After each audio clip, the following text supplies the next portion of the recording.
भागवत गीता अध्याय 6। उसके उपरांत श्री कृष्ण महाराज बोले, हे अर्जुन, जो पुरुष कर्म के फल को न चाहता हुआ करने योग्य कर्म करता है वह सन्यासी और योगी है, और केवल अग्नि को त्यागने वाला सन्यासी योगी नहीं है, तथा केवल क्रियाओं को त्यागने वाला भी सन्यासी योगी नहीं है। इसलिए हे अर्जुन, जिसको सन्यास ऐसा कहते हैं उसी को तू योग जान, क्योंकि संकल्पों को न त्यागने वाला कोई भी पुरुष योगी नहीं होता। संवत बुद्धि रूप योग में आरूढ़ होने की इच्छा वाले मननशील पुरुष के लिए योग की प्राप्ति में निष्काम भाव से कर्म करना ही हेतु कहा है, और योगारूढ़ होने जाने पर उस योगारूढ़ पुरुष के लिए सर्व संकल्पों का अभाव ही कल्याण में हेतु कहा है। जिस काल में न तो इंद्रियों के भोगों में आसक्त होता है तथा न कर्मों में ही आसक्त होता है, उस काल में सर्व संकल्पों का त्यागी पुरुष योगारूढ़ कहा जाता है। यह योगारूढ़ता कल्याण में हेतु कही है। इसलिए मनुष्य को चाहिए कि अपने द्वारा अपना संसार समुद्र से उद्धार करे और अपने आत्मा को अधोगति गति में न पहुंचाए, क्योंकि यह जीवात्मा आप ही तो है, अपना मित्र है, और आप ही अपना शत्रु है, अर्थात कोई दूसरा शत्रु या मित्र नहीं है।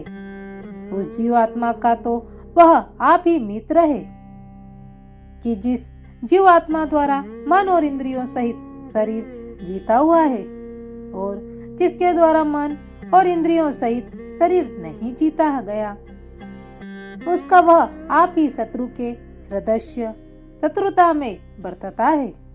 हे अर्जुन, सर्दी, गर्मी और सुख दुख आदिकों में तथा मान और अपमान में जिसके अंतःकरण की वृत्तियां अच्छी प्रकार शांत है, अर्थात विकार रहित है, ऐसे स्वाधीन आत्मा वाले पुरुष के ज्ञान में सच्चिदानंद घन परमात्मा सम्यक प्रकार से स्थित है। इसलिए उसके ज्ञान में परमात्मा के सिवा अन्य कुछ है ही नहीं। ज्ञान विज्ञान से तृप्त है, अंतःकरण जिसका तथा विकार रहित है, स्थिति जिसकी और अच्छी प्रकार जीती हुई है, इसलिए जिसकी तथा समान है, और मिट्टी पत्थर और स्वर्ण जिसके वह योगी युक्त अर्थात भगवत की प्राप्ति वाला है। ऐसे कहा जाता है, जो पुरुष सुहृदय, मित्रवेरी, उदासीन, मदस्य, द्वेषी और बंधुगणों में तथा धर्मात्माओं में और पापियों में भी समान भाव वाला है, वह अति श्रेष्ठ है। इसलिए उचित है कि जिसका मन और इंद्रियों सहित शरीर जीता जाता है, ऐसा वासना रहित और संग्रह रहित योगी अकेला ही एकांत में स्थित हुआ निरंतर आत्मा को परमेश्वर के ध्यान में लगावे। शुद्ध भूमि में कुशा, मृगशाला और वस्त्र है। उपरोक्त परी जिसके ऐसे अपने आसन को न अति ऊंचा न अति नीचा स्थिर स्थापन करके और उस आसन पर बैठकर तथा मन को एकाग्र करके चित्त और इंद्रियों की क्रियाओं को वश में किया हुआ अंतःकरण की शुद्धि के लिए योग का अभ्यास करें। उसकी विधि इस प्रकार है कि काया, सिर और ग्रीवा को समान और अचल धारण किए हुए दृढ़ होकर अपनी नासिका के अग्रभाग को देखकर अन्य दिशाओं को न देखता हुआ और ब्रह्मचर्य के व्रत में स्थित रहता हुआ भय रहित तथा अच्छी प्रकार शांत अंतःकरण वाला और सावधान होकर मन को वश में करके मेरे में लगे हुए चित्त वाला और मेरे परायण हुआ स्थित होवे। इस प्रकार आत्मा को निरंतर परमेश्वर के स्वरूप में लगाता हुआ स्वाधीन मन वाला योगी मेरे में स्थिति रूप परमानंद पराकाष्ठी वाली शांति को प्राप्त होता है। परंतु हे अर्जुन, यह योग न तो बहुत खाने वाले का सिद्धांत होता है, न बिल्कुल न खाने वाले का तथा अतिशयन करने के स्वभाव वाले का, और न अत्यंत जगने वाले का ही सिद्ध होता है।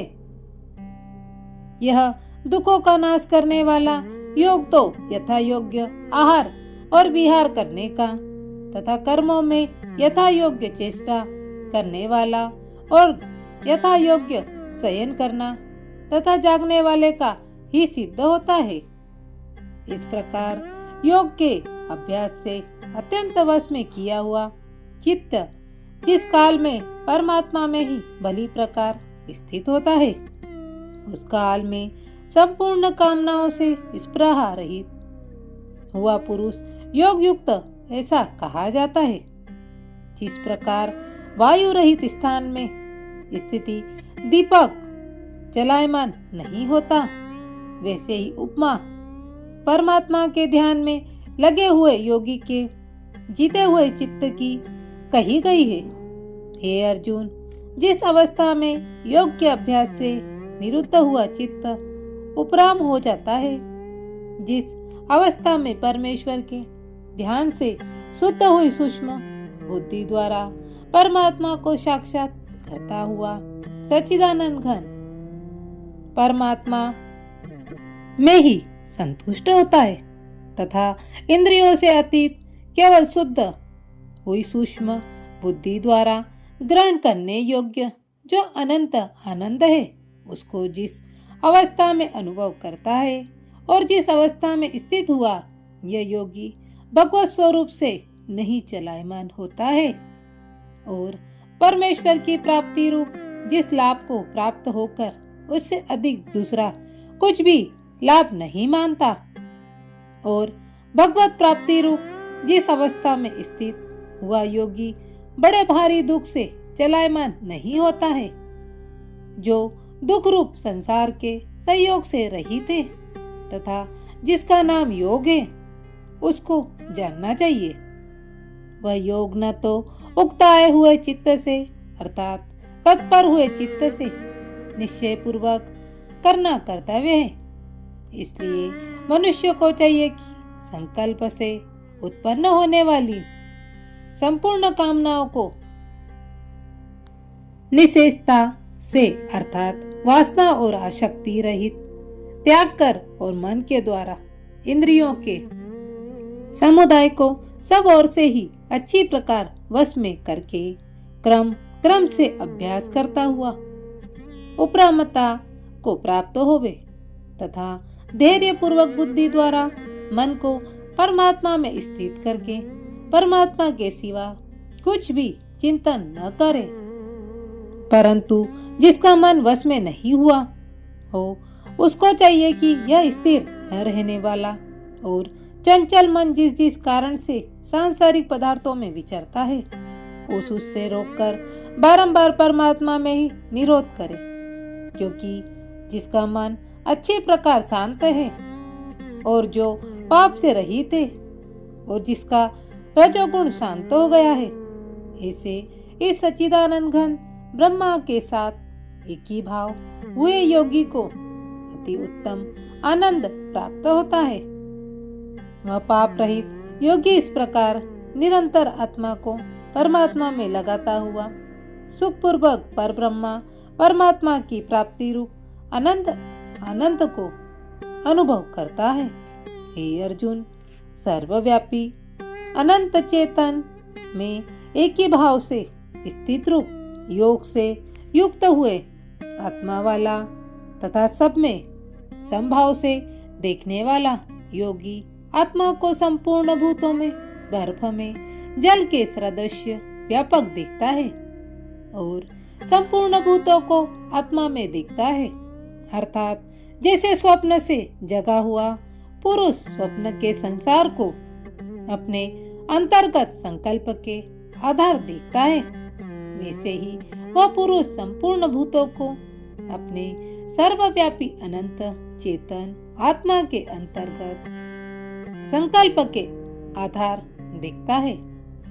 जो पुरुष भूतों में सबसे आत्मरूप मुझ वासुदेव को ही व्यापक देखता है और संपूर्ण भूतों को मुझ वासुदेव के अंतर्गत देखता है, उसके लिए मैं अदृश्य नहीं होता हूँ और वह मेरे लिए अदृश्य नहीं होता है, क्योंकि वह मेरे में एक ही भाव से स्थित है। इस प्रकार जो पुरुष एक ही भाव में स्थित हुआ, संपूर्ण भूतों में आत्मरूप से स्थित मुझ सच्चिदानंद घन वासुदेव को भजता है, वह योगी सब प्रकार से बरतता हुआ मेरे में ही बरतता है, क्योंकि उसके अनुभव में मेरे सिवा अन्य कुछ है ही नहीं। हे अर्जुन, जो योगी अपनी सादृश्यता से संपूर्ण भूतों में सम देखता है और सुख अथवा दुख को भी सब में सम देखता है, वह योगी परम श्रेष्ठ माना गया है। इस प्रकार भगवान के वाक्यों को सुनकर अर्जुन बोले, हे मधुसूदन, जो यह ध्यान योग आपने संवत भाव से कहा है, इसकी मैं मन के चंचल होने से बहुत काल तक ठहरने वाली स्थिति को नहीं देखता हूँ, क्योंकि हे अर्जुन, यह मन बड़ा चंचल और प्रमथन है, स्वभाव वाला भी है तथा बड़ा दृढ़ और बलवान है। इसलिए इसका वश में करना मैं वायु की भांति अति दुष्कर मानता हूँ। इस प्रकार अर्जुन के पूछने पर भगवान श्री कृष्ण बोले, हे महाभाव, निसंदेह मन चंचल और कठिनता से वश में होने वाला है, परंतु हे कुंती पुत्र अर्जुन, अभ्यास अर्थात स्थिति के लिए बारंबार यत्न करने से और वैराग्य से वश में होता है, क्योंकि इसको अवश्य वश में करना चाहिए, क्योंकि मन को वश में न करने वाले पुरुष द्वारा योग दुष्प्राय अर्थात प्राप्त होना कठिन है और स्वाधीन मन वाले प्रयत्नशील पुरुष द्वारा साधन करने से प्राप्त होना सहज है। यह मेरा मत है। इस पर अर्जुन बोले, हे अर्जुन, हे कृष्ण, योग से चलायमान हो गया है मन, जिसका ऐसा शिथिल यत्न वाला श्रद्धा युक्त पुरुष योग की सिद्धि को अर्थात भगवत साक्षात्कारों को न प्राप्त होकर किस गति को प्राप्त होता है? हे महाभाव, क्या वह भगवत प्राप्ति के मार्ग में मोहित हुआ? आश्रय रहित पुरुष छिन्न भिन्न बादल की भांति दोनों ओर से अर्थात भगवत प्राप्ति और सांसारिक भोगों से भ्रष्ट हुआ नष्ट तो नहीं हो जाता है। हे अर्जुन, हे कृष्ण, मेरे इस संयम को संपूर्णता से छेदन करने के लिए आप ही योग्य हैं, क्योंकि आपके सिवा दूसरा इस संयम का छेदन करने वाला मिलना संभव नहीं है। इस प्रकार अर्जुन के पूछने पर श्री कृष्ण भगवान बोले, हे पार्थ, उस पुरुष का न तो इस लोक में और न परलोक में ही नाश होता है, क्योंकि हे प्यारे, कोई भी शुभ कर्म करने वाला अर्थात भगवान अर्थात कर्म करने वाला दुर्गति को प्राप्त नहीं होता, किंतु वह योगश भ्रष्ट पुरुष पुण्यवानों के लोकों को अर्थात स्वर्गाधिक उत्तम लोकों को प्राप्त होकर उनमें बहुत वर्षों तक वास करके शुद्ध आचरण वाले श्रीमान पुरुषों के घर में जन्म लेता है, अथवा वैराग्यवान पुरुष उन लोकों में न जाकर ज्ञानवान योगियों के ही कुल में जन्म लेता है। परंतु इस प्रकार का जो यह जन्म है, जो सो संसार में निसंदेह अति दुर्लभ है। वह पुरुष वहाँ उस पहले शरीर में साधन किए हुए बुद्धि के संयोग को अर्थात संव बुद्धि योग के संस्कारों को अनायासी प्राप्त हो जाता है। हे कुरुनंदन, उसके प्रभाव से फिर अच्छी प्रकार भगवत प्राप्ति के निमित्त यत्न करता है। वह विषयों के वश में हुआ भी उस पहले के अभ्यास से ही निसंदेह भगवत की ओर आकर्षित किया जाता है तथा संवत बुद्धि रूप योग का जिज्ञासु भी वेद में कहे हुए सकाम कर्मों के फल को उल्लंघन कर जाता है, जबकि इस प्रकार मंद प्रयत्न करने वाला योगी भी परम गति को प्राप्त हो जाता है। तब क्या कहना है कि अनेक जन्मों से अंतःकरण की शुद्धि रूप सिद्धि को प्राप्त हुआ और अति प्रयत्न से अभ्यास करने वाला योगी संपूर्ण पापों से अच्छी प्रकार शुद्ध होकर उस साधन के प्रभाव से परम गति को प्राप्त होता है, अर्थात परमात्मा को प्राप्त होता है, क्योंकि योगी तपस्वियों से श्रेष्ठ है और शास्त्र के ज्ञान वालों से भी श्रेष्ठ माना गया है तथा सकाम कर्म करने वालों से भी योगी श्रेष्ठ है। इससे हे अर्जुन, तू योगी हो। हे प्यारे, संपूर्ण योगियों में भी जो श्रद्धावान योगी मेरे में लगे हुए अंतरात्मा में मेरे को निरंतर भजता है, वह योगी मुझे परम श्रेष्ठ मान्य है। अध्याय 6 का महत्व। श्री भगवान कहते हैं, सुमुखी, अब मैं छठे अध्याय का महत्व बतलाता हूँ, जिसे सुनने वाले मनुष्यों के लिए मुक्ति करत लगत हो जाती है। गोदावरी नदी के तट पर प्रतिष्ठानपुर पैठण नामक एक विशाल नगर है, जहाँ मैं पिपलेश के नाम से विख्यात होकर रहता हूँ। उस नगर में जानश्रुति नामक एक राजा रहते थे, जो भूमंडल की प्रजा को अत्यंत प्रिय थे। उनका प्रताप मार्तंड मंडल के प्रचंड तेज के समान ज्ञान जान पड़ता था। प्रतिदिन होने वाले उनके यज्ञ के धुएं से नंदनवन के कल्पवृक्ष इस प्रकार काले पड़ गए थे, मानो राजा की असाधारण दानशीलता देखकर वे लज्जित हो गए हो। उनके यज्ञ में प्राप्त पुरोडास के रसास्वादन में सदा आसक्त होने के कारण देवता लोग कभी प्रतिष्ठानपुर को छोड़कर बाहर नहीं जाते थे। उनके दान के समय छोड़े हुए जल की धारा प्रताप रूपी तेज और यज्ञ के धूमों में पुष्ट होकर मेघ ठीक समय पर वर्षा करते थे। उस राजा के शासन काल में इतियों खेती में होने वाले 6 प्रकार के उपद्रवों के लिए कहीं थोड़ा भी स्थान नहीं मिलता था। अच्छी नीतियों का सर्वत्र प्रसार होता था। वे बावली, कुएं और पोखरे खुदवाने के बहाने मानव प्रतिदिन पृथ्वी के भीतर की नीतियों का अवलोकन करते थे। एक समय राजा के दान, तप, यज्ञ और प्रजापालन से संतुष्ट होकर स्वर्ग के देवता उन्हें वर देने के लिए आए।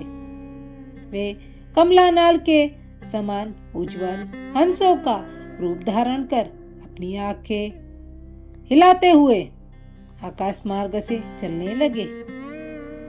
बड़ी उतावली के साथ उड़ते हुए वे सभी हंस परस्पर बातचीत भी करते जाते थे।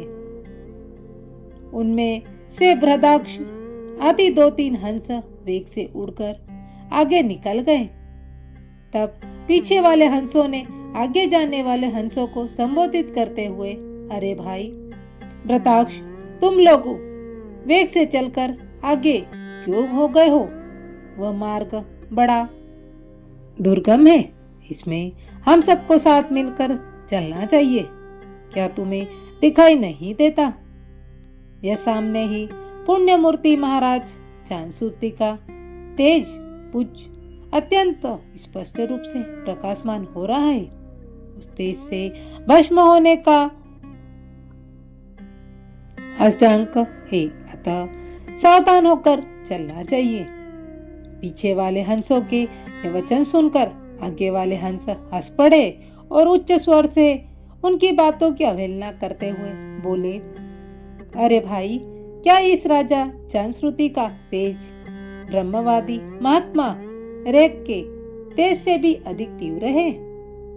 हंसों की ये बात सुनकर राजा जनश्रुति अपने ऊंचे महल की छत से उतर गए और सुखपूर्वक आसन पर विराजमान हो गए। अपने सारथियों को बुलाकर बोले, आओ, महात्मा रेयक को यहाँ ले आओ। राजा का यह अमृत के समान वचन सुनकर महा नामक सारथी प्रसन्नता प्रकट करता है। नगर से बाहर निकला। सबसे पहले उसने मुक्तदायिनी काशीपुरी की यात्रा की, जहाँ जगत के स्वामी भगवान विश्वनाथ मनुष्यों को उपदेश दिया करते थे। उसके बाद वह गया क्षेत्र में पहुंचा, जहाँ प्रफुल्ल नेत्र वाले भगवान गदाधर संपूर्ण लोकों का उद्धार करने के लिए निवास करते हैं। तदंतर नाना तीर्थों में भ्रमण करता हुआ सारथी पाप नाशिनी मथुरा पुरी में गया। यह भगवान श्री कृष्ण का आदि स्थान है, जो परम महान एवं मोक्ष प्रदान करने वाला है। वेद और शास्त्रों में वह तीर्थ त्रिभुवन पति भगवान गोविंद के अवतार स्थान के नाम से प्रसिद्ध है। नाना देवता और ब्रह्म ऋषि उसका सेवन करते हैं। मथुरा नगर कालिंदी यमुना के किनारे शोभा पाता है। उसकी आकृति अर्धचंद्र के समान प्रतीत होती है। वह सब तीर्थों के निवास से परिपूर्ण है। परम आनंद प्रदान करने के कारण सुंदर प्रतीत होता है। गोवर्धन पर्वत के होने से मथुरा मंडल की शोभा और भी बढ़ गई है। वह पवित्र वृक्ष और लताओं से अवृत है। उसमें 12 वन है। वह परम पुण्यमय तथा सबको विश्राम देने वाले श्रुतियों के सारभूत भगवान श्री कृष्ण की आधार भूमि है। तपश्चात मथुरा से पश्चिम और उत्तर दिशा की ओर बहुत दूर तक जाने पर सारथी को काश्मीर नामक नगर दिखाई दिया, जहाँ शंख के समान उज्जवल गगनचुंबी महलों की पंक्तियां भगवान शंकर के 88 भांति शोभा पाती है। जहाँ ब्राह्मणों के शास्त्रीय आलाप सुनकर मुख मनुष्य भी सुंदर वाणी और पदों का उच्चारण करते हुए देवता के समान हो जाते हैं। जहाँ निरंतर होने वाले यज्ञ धूप से व्याप्त होने के कारण आकाश मंडल मेघों से धूलते रहने पर भी अपनी कालिमा नहीं छोड़ता। जहाँ उपाध्याय के पास आकर छात्र जन्मकालीन अभ्यास से ही संपूर्ण कलाएं स्वतः पढ़ लेते हैं, तथा जहाँ मणिकेश्वर नाम से प्रसिद्ध भगवान चंद्रशेखर देव धारियों को वरदान देने के लिए नित्य निवास करते हैं। कश्मीर के राजा मणिकेश्वर ने दिग्विजय में समस्त राजाओं को जीतकर भगवान शिव का पूजन किया। तभी से उनका नाम मणिकेश्वर हो गया।